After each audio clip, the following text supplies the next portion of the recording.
Hello दोस्तों, कैसे हैं आप लोग। स्वागत है आप लोग का अपने यूट्यूब चैनल फार्मा साइंस में। तो हम लोग सॉल्व कर रहे थे बी फॉर्म फोर्थ सेमेस्टर का मेडिसिनल केमिस्ट्री फर्स्ट 2018-19 का क्वेश्चन पेपर, जिसमें हमने देखा था सेक्शन ए और सेक्शन बी के बारे में पिछले वीडियो में। तो आज हम लोग बात करेंगे इस वीडियो में बेसिकली सेक्शन सी के बारे में।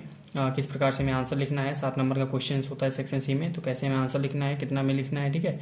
इन सब के बारे में हम लोग बात करेंगे। तो वीडियो एग्जाम के पर्पज से बहुत इंपॉर्टेंट होने वाली है, क्योंकि क्वेश्चन जैसे आप देख सकते हैं प्रीवियस ईयर के अगर 2 साल के क्वेश्चन पेपर को मिलाते हैं तो उसमें क्वेश्चन जो है रिपीट हुए होते हैं। तो पिछली बार जो है ऑनलाइन पेपर हुआ था, तो उसके पहले 2 पेपर से इसमें बहुत से क्वेश्चन आ सकते हैं। तो वीडियो आप लोग के लिए बहुत ही इंपॉर्टेंट होने वाली है, ठीक है। तो बहुत ध्यान से देखिए, आसानी से आप समझ जाएंगे और उसके बाद हम नोट्स प्रोवाइड करा दिया जाएगा, वहाँ से पढ़ के आसानी से लिख सकेंगे पेपर में। तो ये जो सेक्शन सी में पहला क्वेश्चन है, इसमें define stereochemistry contributes toward biological action of drug, explain with example. तो इसमें स्टीरियो केमिस्ट्री के बारे में लिखना है। हमारे यूनिट फर्स्ट का क्वेश्चन है, जिसमें जो है आइसोटेरिज्म है, बायो आइसोटेरिज्म है, ये सब है। तो यूनिट फर्स्ट का एक ऑलरेडी वीडियो अपलोडेड है, उसमें इसके बारे में डिस्कशन किया गया है। जैसे कि पिछले वीडियो में हमने बताया था लॉन्ग आंसर में कि 2 लॉन्ग आंसर उससे आए थे यूनिट फर्स्ट से। तो इसमें भी इसका 7 नंबर वाला पहला क्वेश्चन भी यूनिट फर्स्ट से आया है। तो ये आप हमारे उस वीडियो में जाके देख सकते हैं यूनिट फर्स्ट में, जिसका लिंक जो है डिस्क्रिप्शन बॉक्स में दिया गया है और वो प्लेलिस्ट में अपलोड है, ठीक है। तो आप वहाँ से जाके इसको देख सकते हैं आराम से, ठीक है। अगला जो क्वेश्चन है इसमें क्वेश्चन नंबर 2 है, write the synthesis mechanism of action and uses of ipratropium bromide and tolazoline. तो इप्राट्रोपियम ब्रोमाइड का जो सिंथेसिस लिखनी है हमें, मैकेनिज्म ऑफ एक्शन और यूजेस लिखना है टोलाजोलिन और इप्राट्रोपियम ब्रोमाइड का, ठीक है। तो इसके बारे में हम लोग देख लेते हैं। तो सबसे पहले हम लोग बात करते हैं इप्राट्रोपियम ब्रोमाइड के बारे में, ठीक है। तो इप्राट्रोपियम ब्रोमाइड में हमें करना क्या है बेसिकली, इसमें ऐसा होता है कि यूनिट थर्ड का क्वेश्चन से आप देखिए बता सकते हैं इप्राट्रोपियम ब्रोमाइड है इसमें। तो ये इसमें करना क्या है, सबसे पहले हमें स्ट्रक्चर याद करना है। इप्राट्रोपियम ब्रोमाइड का स्ट्रक्चर क्या होता है, ठीक है। तो इसका स्ट्रक्चर इस प्रकार से होता है, यहाँ पे ब्रोमीन लगा हुआ था। तो इसमें कुछ नहीं करना, केवल हम इसमें मेथिल ब्रोमाइड से इसका रिएक्शन करा देंगे इस स्ट्रक्चर का। तो इसमें हमारा बन जाएगा इप्राट्रोपियम ब्रोमाइड, यहाँ से ब्रोमीन ऐड हो जाएगा, ठीक है। तो इसमें बिल्कुल अगर आप बुक से देखते हैं तो उसमें कई स्टेप में भी दिया गया है। तो आप अगर अच्छे से लिखना चाहते हैं बहुत अच्छे से, तो आप उससे लिख सकते हैं। अगर आपको कुछ नहीं याद आ रहा है या आप भूल जा पा रहे हैं, तो इससे एक स्टेप आप ये भी याद कर सकते हैं इसका, कि इसका केवल जो है मेथिल ब्रोमाइड से इसका रिएक्शन करा देंगे तो हमारा इप्राट्रोपियम ब्रोमाइड बन जाएगा, ठीक है। तो हमारा इसका इप्राट्रोपियम ब्रोमाइड का सिंथेसिस हो गया। इसका मैकेनिज्म ऑफ एक्शन क्या है कि the drug inhibit the parasympathetic nervous system in the Airways, ठीक है। तो इसमें क्या होता है कि पैरासिम्पैथेटिक नर्वस सिस्टम को जो है इनहिबिट कर देता है, उसके जो एक्शन है उसको रोक देता है। Ipratropium stop the activity of acetylcholine in the smooth muscles, preventing the contraction relax Airways, ठीक है। तो क्या करता है कि हमारे जो एसिटाइलकोलिन के जो वर्क्स होता है हमारे इसमें क्या करता है कॉन्ट्रैक्शन में, तो ये जो है स्टॉप कर देता है इप्राट्रोपियम ब्रोमाइड, ठीक है। तो उसको जो रोकने का काम करता है एसिटाइलकोलिन को। तो इसका मैकेनिज्म ऑफ एक्शन हो गया। थेरापेटिक यूजेस क्या है इसके देख लेते हैं। Ipratropium bromide is used for the controlling and preventing of symptom of wheezing, shortness of breath and bronchitis and emphysema, यानी क्रोनिक डिसीज में इसका यूज किया जाता है। तो हमारा इप्राट्रोपियम ब्रोमाइड हो गया। इसमें जो नेक्स्ट है क्वेश्चन जो है 2 पार्ट्स में था। इसमें पहला था इप्राट्रोपियम ब्रोमाइड, दूसरा जो है टोलाजोलिन है। टोलाजोलिन यूनिट सेकंड में हमारे उसको देख लेते हैं। तो टोलाजोलिन ये क्या होता है, व्हाइट क्रिस्टल पाउडर होता है, non selective alpha adrenergic blockers होता है, ठीक है। तो अल्फा एड्रेनर्जिक ब्लॉकर्स होते हैं टोलाजोलिन। इसका भी 2 स्टेप में जो है इसकी जो सिंथेसिस है इसको देख लेते हैं। 2 स्टेप में है बेसिकली। तो इसमें क्या होता है, सबसे पहले बेंजिल साइनाइड लेते हैं। बेंजिल साइनाइड का जो है फॉर्मूला होता है C6H5 एंड CH2CN, यानी बेंजिल साइनाइड हो गया। उसके बाद एथिलीन डाइमीन से रिएक्शन कराते हैं। एथिलीन डाइमीन से जब सिस्लाइजेशन कराएंगे तो हमारा टोलाजोलिन का फॉर्मेशन होगा, ठीक है। बिल्कुल सिंपल मैकेनिज्म है इसमें, बिल्कुल सिंपल स्ट्रक्चर है। 1 स्टेप की रिएक्शन है। इस बुक में आपको बहुत ही लॉन्ग भी मिल सकता है, लेकिन 1 स्टेप में हमने यहाँ पे ढूंढ के लिखा है। 1 स्टेप की रिएक्शन है टोलाजोलिन, तो आप इसको लिख देते हैं तो आपको नंबर मिल जाएंगे, ठीक है। और इसका जो मैकेनिज्म ऑफ एक्शन है इस प्रकार से होता है कि इसमें क्या होता है कि आप ये प्री सिनेप्टिक नर्व से पोस्ट सिनेप्टिक है, इसमें सिनेप्टिक लेफ्ट होता है, जैसे कि आप लोग जानते हैं। तो फिगर भी बना सकते हैं आप, कुछ भी किसी की भी अगर मैकेनिज्म ऑफ एक्शन पूछता है तो उसमें फिगर बनाना जरूरी होता है, ठीक है। फिगर से आपके नंबर जुड़ते हैं, उसमें कुछ कॉपी भी भर जाती है आपकी। तो इसमें क्या होता है कि सबसे पहले सिंथेसिस होता है किसका, एड्रेनर्जिक न्यूरॉन्स का। सिंथेसिस के बाद बेसिकल्स में जाते हैं, बेसिकल से फिर रिलीज होते हैं यहाँ पे सिनेप्टिक लेफ्ट में, फिर जाके पार्टिकुलर रिसेप्टर से बाइंड करते हैं।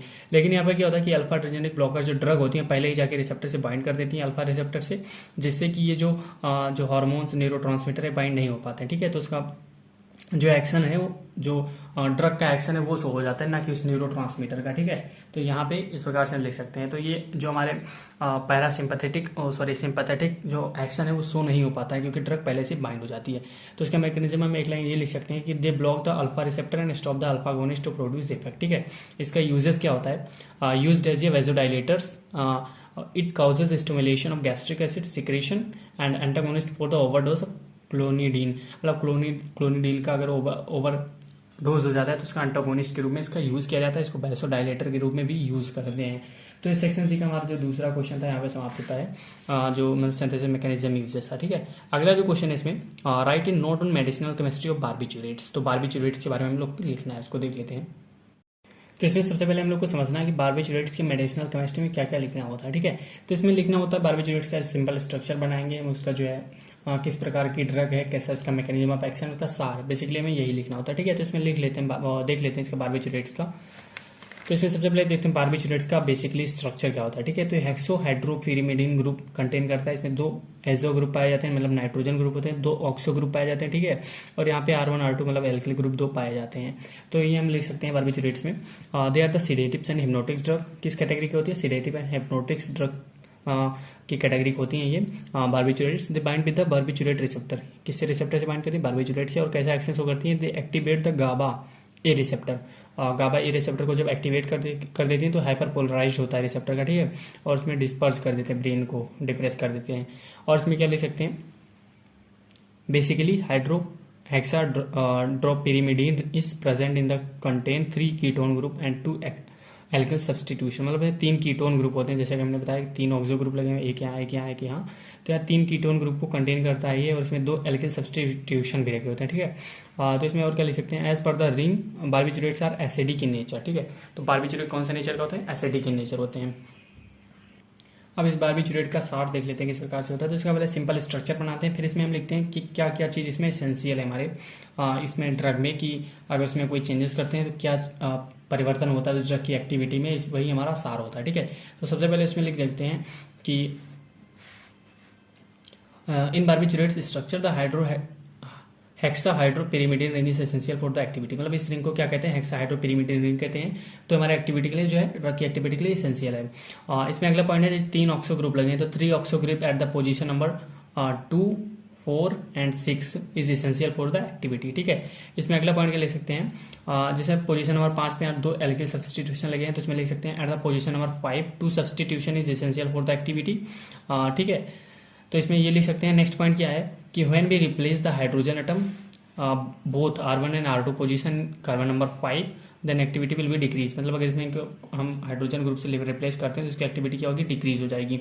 फिर इसमें अगला पॉइंट लिख सकते हैं at the carbon number 5 when alkyl group is replaced with the carbon chain and another contain hydrogen then activity will be increases. मतलब अगर पहले क्या होगा कि अगर हम उसको R1 और R2 हाइड्रोजन एटम से रिप्लेस करते हैं तो एक्टिविटी क्या होगी? डिक्रीज हो जाएगी। और अगर हम उसको किससे रिप्लेस करते हैं? एल्किल ग्रुप को से रिप्लेस करते हैं, किसका? कार्बन चेन या जैसे हाइड्रोजन कंटेन करते हैं उसको हम क्या करते हैं? रिप्लेस करते हैं। तो क्या होता है कि उसकी एक्टिविटी जो है इंक्रीज हो जाएगी। ठीक है, तो इसमें 2 पॉइंट्स बन सकते हैं इसी पे। 3 पॉइंट्स बेसिकली हमने देख लिए कि अगर पोजीशन नंबर 5 हमारे जो एक्टिविटी के लिए एसेंशियल है, और जब उसको हाइड्रोजन एटम से R1 और R2 पोजीशन रिप्लेस करते हैं कार्बन नंबर 5 पे, तो उसकी एक्टिविटी क्या होती है? डिक्रीज हो जाती है। और अगेन जब हम क्या करते हैं कार्बन नंबर 5 पे जब एल्किल ग्रुप को रिप्लेस करते हैं कार्बन चेन से, जिसमें और अदर जो हाइड्रोजन ग्रुप कंटेन होते हैं, तो उसकी एक्टिविटी इंक्रीज हो जाती है। तो अगला पॉइंट इसमें क्या लिख सकते हैं? When 2 alkyl group alkyl substitute group is replaced with R1 and R2 at position number 5 then the activity enhance many times. अगर इसमें क्या करते हैं 2 एल्किल सब्स्टिट्यूट ग्रुप को रिप्लेस करते हैं तो उसकी एक्टिविटी मेनी टाइम्स मतलब कुछ ज़्यादा ही बढ़ जाती है। ठीक है, और इसमें अगला क्या है कि जैसे when the carbon chain length is increase in both alkyl position then their lipophilic nature increase at and they cross the blood brain barrier and their potency will be increases. ठीक है, तो अगर इसमें क्या करते हैं कार्बन चेन लेंथ को increase करते हैं दोनों एल्किल ग्रुप में, यहाँ पे, तो बेसिकली हमको इसी में देखना है कि क्या क्या चेंजेस कर सकते हैं इस बारबिचुरेट्स में। ठीक है, तो अगर इसमें हम कार्बन चेन लेंथ को इंक्रीज करते हैं दोनों पोजीशन पे, तब क्या होता है? उसकी लाइपोफिलिसिटी बढ़ जाती है, और जब लाइपोफिलिसिटी बढ़ जाएगी तो क्रॉस कर जाएंगे आसानी से ब्लड ब्रेन बैरियर को, और उसकी जो पोटेंसी होगी और ड्यूरेशन ऑफ एक्शन होगा दोनों बढ़ जाएगा। ठीक है, अगला पॉइंट इसमें क्या लिख सकते हैं कि इसमें क्या होता है कि कार्बन नंबर में जो 5 और 6 carbon at the alkyl substitution when the carbon chain length up to 5 to 6 carbon then activity increases, but when the carbon chain is increased after 6 and 10 then the activity is decrease. मतलब अगर इसमें हम carbon chain को बढ़ाएंगे 5 से 6 number तक होगा तो इसकी एक्टिविटी इंक्रीज रहेगी, लेकिन अगर 6 से 9 के बीच में हो जाएगा, अगर ज़्यादा बढ़ जाएगा तो इसकी एक्टिविटी डिक्रीज हो जाएगी। ठीक है, अगला पॉइंट इसमें लिख सकते हैं कि व्हेन बोथ एल्किल ग्रुप से replace with the phenyl group and their lipophilicity increase activity increases. मतलब अगर हम दोनों एल्किल ग्रुप को किससे रिप्लेस करते थे, फेनिल ग्रुप से, तो उसकी एक्टिविटी इंक्रीज हो जाएगी। तो हमारा हो गया कार्बन नंबर 5 पे जो दो एल्किल ग्रुप लगे हुए इसमें क्या क्या चेंजेस करने पर क्या क्या इफेक्ट पड़ता है। ठीक है, अब हम नाइट्रोजन एटम पे क्या कर सकते हैं, at the position number 1 and 3 when one hydrogen atom is replaced with the alkyl group then their activities increases. ठीक है, अगर 1 नंबर पे और 3 नंबर पे जो हाइड्रोजन ग्रुप को एल्किल ग्रुप से रिप्लेस करते हैं तो उसकी एक्टिविटी बढ़ जाती है। और अगला eight the position number 1st and 3rd when both hydrogen is replaced with alkyl group, अगर दोनों को हम एल्किल ग्रुप से रिप्लेस करते हैं तब क्या होता है, एक्टिविटी उसकी डिक्रीज हो जाती है और ये क्या हो जाता है, फार्माकोकाइनेटिकली अनस्टेबल बन जाता है because their water solubility completely loss. ठीक है, और उसकी वाटर सॉल्युबिलिटी जो थी कंप्लीटली लॉस हो जाती है। तो हमारा मेडिसिनल केमिस्ट्री ऑफ जो क्वेश्चन था इसमें right medicinal chemistry of barbiturates ये खत्म होता है यहाँ पे। अगला जो क्वेश्चन है, define adrenergic blockers, explain structural activity studied in use of beta blocker. ठीक है, तो इसको हमें देखना है।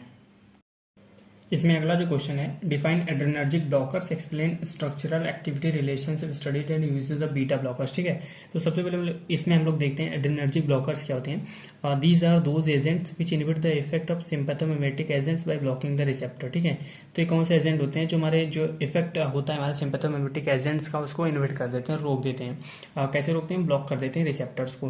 तो दो प्रकार के होते हैं, alpha adrenergic blockers and beta adrenergic blockers. तो इस क्वेश्चन में बेसिकली देखना है किसके बारे में, structure activity relationship study and uses of beta blockers and classic. हाँ ठीक है, तो ये हमारा सार देखना है इसमें बीटा ब्लॉकर्स का, उसका यूज देखना है। ठीक है, तो इसको हम लोग देख लेते हैं। तो इसको हम और किस नाम से जानते हैं, बीटा एड्रेनर्जिक एंटागोनिस्ट के नाम से भी जानते हैं। तो इसमें क्या, सबसे पहले इसका स्ट्रक्चर ड्रॉ करते हैं और इसमें देखते हैं कौन कौन सी चीज़ इसेंशियल है, कौन कौन से जो ग्रुप है इसेंशियल है हमारे एक्टिविटी ड्रग की एक्टिविटी के लिए। तो सबसे पहले लिख देते हैं इसमें, structure activity relationship of beta blockers is based on the adrenergic antagonist because beta blockers have structurally similar as adrenergic antagonist. ठीक है, the basic modification in the structure of adrenergic agonist to exert beta agonist activity as follows. ठीक है, तो इसमें क्या है, इसका structure बनाते हैं। तो इसमें क्या होता है, सबसे पहले एरोमेटिक रिंग होती है, कार्बन चेन होता है, अमीनो ग्रुप होता है और इसमें जो एल्किल ग्रुप लगे होते हैं अल्फा बीटा कार्बन होता है। ठीक है, तो इसमें सबसे पहले हम लिख देते हैं इसमें कौन कौन सी चीज़ इसेंशियल है हमारे एक्टिविटी के लिए, ड्रग की एक्टिविटी के लिए। तो इसमें 3 पॉइंट तो हमें वैसे ही दिख रहा है, एक जो एरोमेटिक रिंग हो गया, कार्बन चेन हो गया, दूसरा हो गया, तीसरा हो गया अमीनो ग्रुप हो गया। ठीक है, और इसमें क्या एक है जो कार्बन एल्किल ग्रुप है वो भी, और इसमें बीटा ग्रुप पे जो हाइड्रोक्सिल ग्रुप ये भी इसेंशियल है। ठीक है, तो इसमें लिख सकते हैं replacement of hydroxyl group at the R4, यानी जो एल्किल नंबर 4 है, इसमें क्या करते हैं, जब हम हाइड्रोक्सिल ग्रुप को रिप्लेस करते हैं किससे, SO2 ग्रुप से NH2S CH2OS से रिप्लेस करते हैं, तो ये क्या करता है, एंटागोनिस्ट एक्टिविटी शो करता है। अगला पॉइंट लिख सकते हैं, removal of OH group at the R3 also give antagonist. ठीक है, अगर यहाँ से हम OH ग्रुप हटाते हैं, यहाँ पे OH ग्रुप लगा होता है, अगर यहाँ से भी हम OH ग्रुप हटाते हैं तो ये एंटागोनिस्ट एक्टिविटी शो करता है। The 2 carbon chain is important for activity, इसमें 2 कार्बन चेन है अल्फा एंड बीटा, तो ये हमारे ड्रग की एक्टिविटी के लिए इंपॉर्टेंट है। ठीक है, addition of OCH2 between the side chain of aromatic ring and also produce better antagonist properties. ठीक है, तो इसमें OCH2 ग्रुप को ऐड करते हैं किसमें, side chain of aromatic ring के, तो यहाँ पे क्या होता है कि जो बेटर एंटागोनिस्ट प्रॉपर्टी शो होती है। अगला पॉइंट इसमें ले सकते हैं, the larger aryl group at nitrogen shows beta antagonist activity. ठीक है, नाइट्रोजन पे क्या होता है कि अगर लार्जर ग्रुप है एरिल का तो बीटा एंटागोनिस्ट को शो करेगा। ठीक है, ठीक है, तो सबसे पहले इसमें हम लोग देते हैं एरोमेटिक रिंग्स में क्या चेंजेस करते हैं, तो क्या क्या इफेक्ट पड़ता है। एरोमेटिक रिंग्स में भी फेनिल और hetero aromatic, replacement of phenyl by naphthyl और substituted naphthol produce non selective beta blockers. अगर हम इसको फेनिल या नेप्थोल से इसको हम रिप्लेस करते हैं तो क्या प्रोड्यूस करता है, non selective beta blockers produce करता है। फिर कार्बन चेन्स पे आते हैं, if the carbon attach directly aryl group then the produce non selective beta blockers. ठीक है, अगर डायरेक्टली आप अटैच हो जाता है इससे एरिल ग्रुप से तो क्या प्रोड्यूस करता है, non selective beta blockers produce करता है। और इसमें अगला पॉइंट है, when we add OCH2 group between carbon side chain the aromatic ring be potent beta blocking adrenergic drug is obtain. ठीक है, तो हमारा हो गया। अब इसमें देखते हैं अमीनो ग्रुप का क्या इफेक्ट होता है। The amino group basically isopropyl या ब्यूटिल और alkyl group present they increases polarity of the compound and also increases antagonist activity, तो एंटागोनिस्ट एक्टिविटी को बढ़ा देता है वेन्यू ग्रुप। अब इसमें हम देखते हैं यूजेस क्या होता है इसका। To reduce blood pressure and use to reduce chest pain and arrhythmia. तो इसमें एड्रेनर्जिक ब्लॉकर्स देखा था हम लोगों ने। बीटा एड्रेनर्जिक ब्लॉकर्स क्या होते हैं, also known as the beta adrenergic blocking agent. These are the medication that reduce the blood pressure. It works by the blocking the effect of hormones and epinephrine, ठीक है। तो इसको block कर देता है एपिनेफ्रिन हार्मोन्स को, जिससे antagonist activity show होती है। तो हमारा जो क्वेश्चन नंबर 4 भी यहाँ पे समाप्त होता है। अगला जो question, write classification of parasympathomimetic with suitable example and chemical structure, write synthesis of carbachol, ठीक है। तो इसमें पैरासिम्पैथोमिमेटिक का क्लासिफिकेशन लिखना है, इसमें कार्बाकोल का सिंथेसिस लिखना है, तो इसको देख लेते हैं। तो सबसे हम लोग समझते हैं कि सबसे पहले कि क्लासिफिकेशन पैरासिम्पैथोमिमेटिक का लिखना है, तो सबसे हम लोग समझते हैं कि ये होता क्या है। तो कोलिनर्जिक ड्रग और पैरासिम्पैथोमिमेटिक ड्रग एजेंट आर क्लासिफाइड है, मतलब कोलिनर्जिक ड्रग के नाम से भी जाना जाता है। इसको किस प्रकार से क्लासीफाई कर सकते हैं, तो इसको हम मेनली दो प्रकार से इसको बांट सकते हैं। सबसे पहले direct acting drug and indirect acting drug, ठीक है। तो इनडायरेक्ट जो होता है फर्दर दो भागों में डिवाइड होता है, रिवर्सिबल इरिवर्सिबल। रिवर्सिबल जो होता है फर्दर दो भागों में डिवाइड होता है, वाटर सोल्युबल लिपिड सोल्युबल। तो इस कैटेगरी के आधार पर हम इसको बांट सकते हैं, ठीक है। तो इसका क्लासिफिकेशन हम इस प्रकार से कर सकते हैं। तो सबसे पहले हम लोग देखते हैं डायरेक्ट एक्टिंग ड्रग में कौन कौन से ड्रग आते हैं, जैसे एस्टाइल कोलिन हो गया, स्टाइल कोलिन हो गया, कार्बाकोल हो गया, बेथानिकोल हो गया, मेथानिकोल हो गया। तो इसका स्ट्रक्चर हम देख लेते हैं लोग। तो इसका स्ट्रक्चर जो है बिल्कुल एक दूसरे से रिलेटेड है। एक ग्रुप में जैसे डायरेक्ट एक्टिंग ड्रग है, तो उसमें जो स्ट्रक्चर है सभी एक दूसरे से बिल्कुल रिलेटेड है, बहुत आसानी समझने वाले हैं यहाँ पे, ठीक है। तो एस्टाइल कोलिन जो होता है, इसमें इस प्रकार का स्ट्रक्चर होता है। यहाँ पे जो सी के साथ डबल बॉन्ड होता है, ओ CH3 COO CH2 N CH3 ठीक है। तो नाइट्रोजन से 3 मेथिल ग्रुप लगे होते हैं। कार्बाकोल में क्या होता है कि यहाँ जो CH3 लगा है, इस CH3 की जगह पे यहाँ पे NH2 लगा हुआ था, और बाकी सेम स्ट्रक्चर सेम है, ठीक है। और बाकी स्ट्रक्चर पूरा सेम है, तो ये हमारा हो गया कैटाकोल, कार्बाकोल, ठीक है। तो कार्बाकोल हो गया। एस्टाइल कोलिन में क्या है, CH3 लगा हुआ है यहाँ पहले पे। कार्बाकोल में क्या है, NH2 ग्रुप लगा हुआ, ठीक है। और बेथानिकोल में है कि यहाँ पे NH2, बाकी सेम स्ट्रक्चर है, यहाँ पे NH2 भी लगा है कार्बाकोल की तरह, COO है, बस यहाँ पे CH2 के जगह CH और यहाँ पे एथिल मेथिल ग्रुप एक यहाँ पे जुड़ा हुआ कार्बन नंबर और ऑक्सीजन के बाद वाले कार्बन नंबर पर, ठीक है। तुम्हारा बेथानिकोल हो गया। अब मेथानिकोल में क्या है, मेथानिकोल में भी सेम है, सेम स्ट्रक्चर है। इसमें क्या है, यहाँ पे भी CH3 लगा हुआ, लेकिन यहाँ पे क्या है, मेथानिकोल में यहाँ पे NH2 लगा है कार्बाकोल की तरह, लेकिन मेथानिकोल में क्या है कि एस्टाइल कोलिन की तरह यहाँ पर CH3 लगा है। तो इसका स्ट्रक्चर हो गया। तो हमें क्लासिफिकेशन में नाम लिखना है ड्रग का, उसका स्ट्रक्चर भी मेडिसिनल केमिस्ट्री में जरूर बनाना है, ठीक है। इसका जो अगला है डायरेक्ट एक्टिंग का, पिलोकार्पिन का स्ट्रक्चर बिल्कुल डिफरेंट होता है, इस प्रकार से होता है। यहाँ पे N होता है, यहाँ पे CH3 CH2 ग्रुप लगा हुआ है, और यहाँ पे CH2H5 लगा हुआ है, ठीक है। अगला है जिसमें इनडायरेक्ट एक्टिंग एजेंट्स, इसमें क्या है, रिवर्सिबल और इरिवर्सिबल है। तो रिवर्सिबल भी वाटर सोल्युबल लिपिड सोल्युबल था, तो इसको देख लेते हैं। वाटर सोल्युबल में क्या, नियोस्टिग्मिन है। नियोस्टिग्मिन का स्ट्रक्चर इस प्रकार से होता है। यहाँ पे नाइट्रोजन ग्रुप लगा होता है, 3 मेथिल ग्रुप लगे हैं, CH3 एक बेंजील ग्रुप लगा हुआ है यहाँ पे। उसके बाद OCONHN CH3 ठीक है। तो नियोस्टिग्मिन इस प्रकार से इसका स्ट्रक्चर होता है। अगला इसमें पायरिडोस्टिग्मिन में क्या है कि यहाँ पे नाइट्रोजन के साथ में 3 CH3 ग्रुप लगे थे, यहाँ पे नाइट्रोजन के साथ में एक CH2 ग्रुप लगा है बस। और इसके बाद में क्या हो, इसमें बेंजीन रिंग है, लेकिन जो नाइट्रोजन है बेंजीन रिंग में मर्ज्ड है, उसी में जुड़ा हुआ है, ठीक है। बाकी आगे के स्ट्रक्चर सेम वैसे ही है जैसा कि नियोस्टिग्मिन का है। तो हमारा नियोस्टिग्मिन हो गया, पायरिडोस्टिग्मिन हो गया। अगला जो एंडोफोनियम का स्ट्रक्चर क्या होता है कि यहाँ पे नाइट्रोजन के साथ एक CH3 और एक C2H5 ग्रुप लगा हुआ है। उसके बाद बेंजीन रिंग के साथ में क्या लगा हुआ है, OH ग्रुप लगा हुआ है, ठीक है। तो हमारा एंडोफोनियम हो गया। अगला इसमें जो लिपिड सॉल्युबल है, लिपिड सॉल्युबल में क्या है, ये सबसे पहला स्ट्रक्चर इसका फाइसोस्टिग्मिन का स्ट्रक्चर भी अभी सबसे सेम है जो वाटर सोल्युबल था, और सेम नहीं है, थोड़ी डिफरेंट है इसमें। तो इसमें क्या है कि बेंजीन रिंग लगा हुआ है, फिर ये 5 कार्बन की, इसमें एक नाइट्रोजन भी एजो ग्रुप लगा हुआ है, इसके साथ मेथिल ग्रुप लगा हुआ है, उसके साथ में क्या लगा हुआ, OCONH CH3, तो फाइसोस्टिग्मिन। टैक्रीन HCl का इस प्रकार से स्ट्रक्चर होता है, 3 फ्यूज रिंग होती है, बेंजीन होती है, 2 और होती है, इसमें NH2 लगा होता है, ठीक है। और ये यहाँ पे मर्ज होता है, HCl लगा होता है, ठीक है। अगला इसका अम्ल है जो इसका लिपिड सॉल्युबल का डोनापेजिल एंड गैलेंटामीन है, तो हमारा लिपिड सॉल्युबल हो गया। अब इसमें जो इरिवर्सिबल टाइप में क्या है, सबसे पहले मैलाथियोन है। मैलाथियोन का स्ट्रक्चर इस प्रकार से होता है कि यहाँ पे CH3O पी से फिर एस ग्रुप लगा हुआ था, फिर ओ सी एच थ्री, फिर S C H C H two, इस प्रकार से इसका स्ट्रक्चर होता है। ठीक है, थोड़ा लेंदी स्ट्रक्चर है।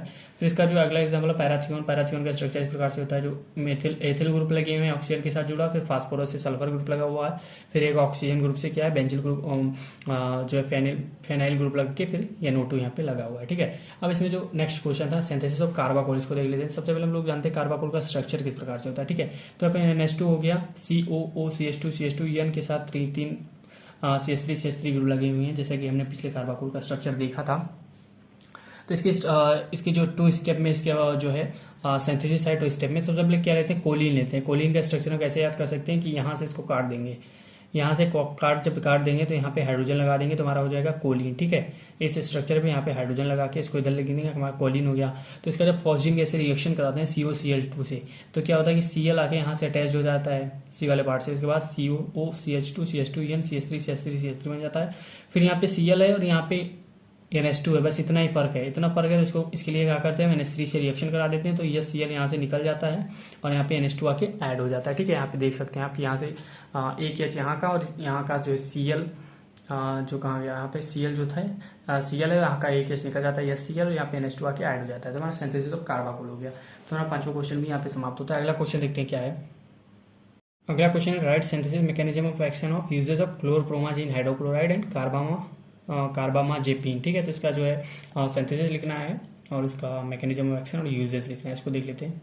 तो सबसे पहले हम लोग देखते हैं क्लोरप्रोमाजीन HCl। क्लोरप्रोमाजीन HCl का जो है हम लोग देखते हैं सिंथेसिस क्या होती है। ठीक है, तो उसमें स्ट्रक्चर लेते हैं हम लोग, जिसका जो हम रिफ्लेक्स आयोड जो है रिफ्लेक्स कराते हैं किससे, टोलिन सोडामाइन से रिएक्शन करेंगे। 3 फ्यूज रिंग होती है इसमें और यहाँ पर क्लोरीन ग्रुप लगा हुआ है। ठीक है, इसका स्ट्रक्चर इससे रिएक्शन कराते हैं Cl CH2 N CH3 plus into HCl। ठीक है, तो इसका रिफ्लेक्स जब टोलिन के साथ रिएक्शन कराते हैं तो हमारा क्लोरप्रोमाजीन हाइड्रोक्लोरिक एसिड बनता है।